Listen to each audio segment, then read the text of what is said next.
తెలుగు పద్యం తెలుగు తేజం నన్నయ నుంచి నా దాకా తెలుగు పద్య ధారావాహికకు స్వాగతం.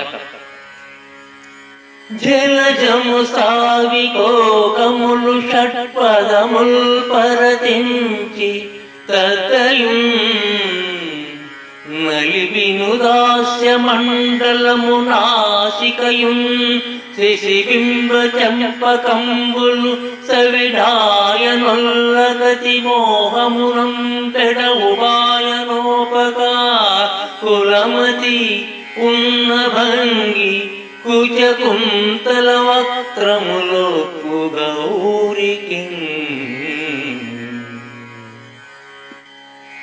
చక్రవాక పక్షులకు వెన్నెల అంటే అయిష్టం. అదేవిధంగా తుమ్మెదలకు చెంపకములు అంటే సంపంగ పూలు పడవు.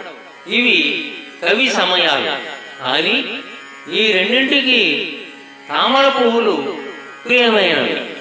పార్వతి ముఖాన్ని దూరం నుండి చూచి పద్మమని భ్రమించి అవి ఆమె దగ్గరకు చేరుతాయి.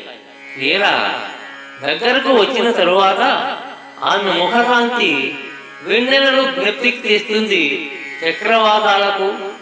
ఆమె ముక్కు చెంపకాన్ని జ్ఞప్తికి తెస్తుంది తుమ్మెదలకు. పద్మమని వెళ్దామా లేక వెన్నెల సంపంగి అని దూరం ఉందామా అనే భ్రమలో పడ్డాయి అవి. అట్టి సుందరమైన ముఖము, వెంట్రుకలు, కణాలు ఉన్నాయి గౌరికి.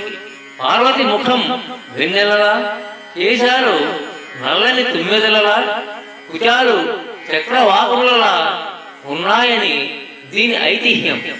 చెంపకమాలలో సంపెంగ పూల ప్రస్తావన ఎంతో రమ్యముగా ఉంది కదూ.